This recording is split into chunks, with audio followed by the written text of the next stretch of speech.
Okay, my power went out so on my laptop, so sorry about that. So this one, we have 0, 0. When I sub in 2, I get 6. When I sub in 3, I get 9. So on my graph, I went over 2, up 6, put a dot, and went over 3, up 9. Those are in space. Those aren't on your intercepts. Now, because it goes through 0, 0, I have to test something out here. So I'm going to test 10, 10. 2, 3, 4, 5, 6, 7, 8, 9, 10, because 10, 10 is obviously out in this area. Okay, so let's sub it in. Is 30 greater than 10? Yes. So 10, 10 is a yes, which means everything over here is a no. So my feasibility region, it's unbounded,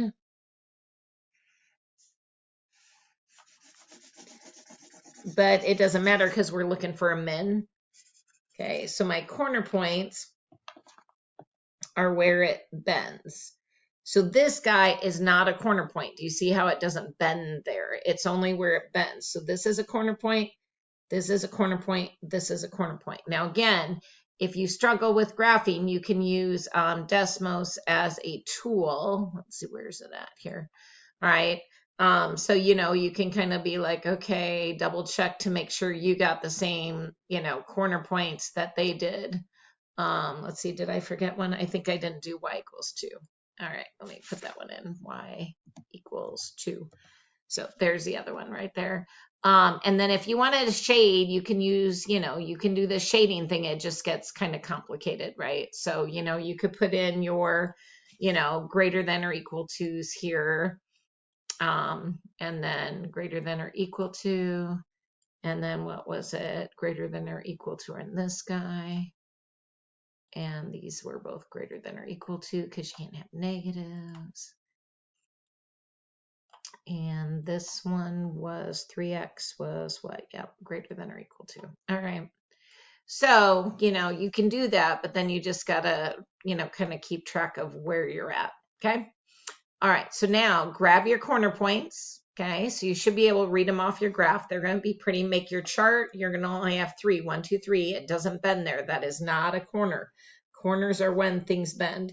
Make your corner chart. This is when you use your Z. So sub it into Z with a calculator and then write a sentence like, this is what you should do. And again, if you're like, well, what am I talking about? Food A, food B, units of food A, food B to minimize cost. Okay. So try doing that. And then I'm going to pause and then I'll show you what I got. Okay, so in Desmos, I typed in my 2, 6 into Z, my 3, 4 into Z, and my 9, 2 into Z. And these are the answers it gave me. So I filled out my table, okay, and I found my minimum. And then I wrote the sentence, the shelter should buy 3 units of food A and 4 units of food B to minimize the cost at $1.02 per serving. And again, remember the things you don't know are up here. All right. The next one, okay, try setting this one up. I would say this is more traditional. So there's a total, a value, and then sometimes we have one alone and the other variable alone. This one just has one alone. Okay, so 3 kind of main inequalities, and then make sure you forget or don't forget the 2 that shall never be forgotten. So don't forget those. Okay, try to see if you can set this up.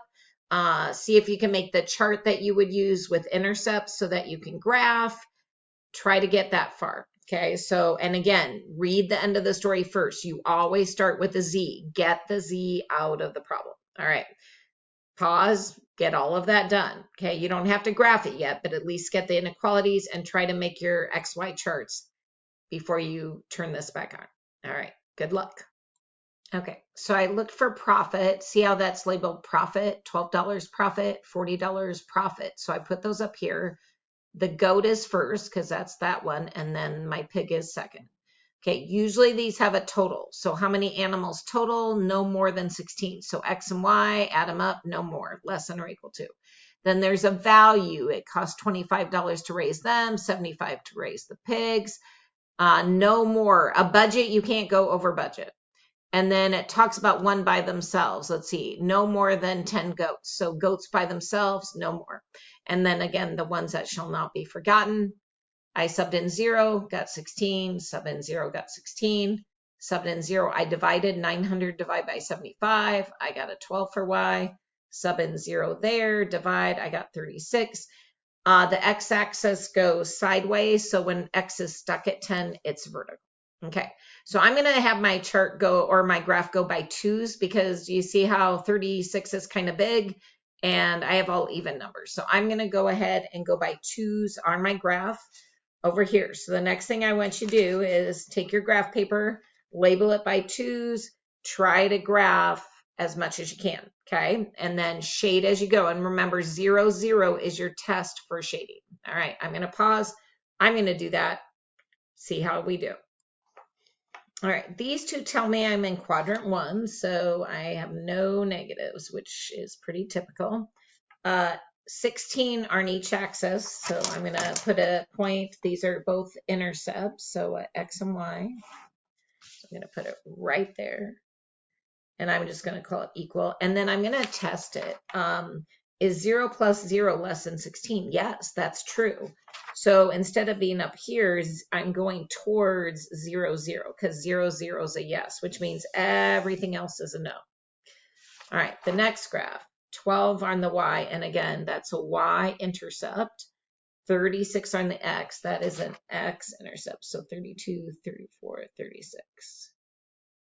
Okay, I'm going to draw that one. And again, these are all solid lines because they can equal. So they're not dashed. And what's that one? 25x plus 75y equals what? 900. Okay. Again, I'm going to test 0, 0. Is 0 plus 0 less than 900? Yes, it is. So even though it cut it, I know I'm on the 0, 0 side, okay, with the whole AB thing. Here, x and 10.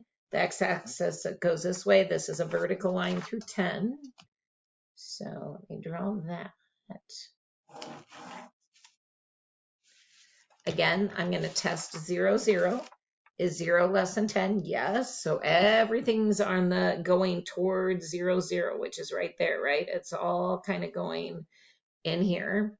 All right. And is that it? It is. So I have a bend there, a bend there, a bend there, and a bend there. So again, corners literally have to bend. There's infinite many points on this line or this line, but again, or line segment, but it's where it bends. All right. So you should have that. Again, you can use Desmos as a tool to help you. Okay. So you can graph all these on Desmos.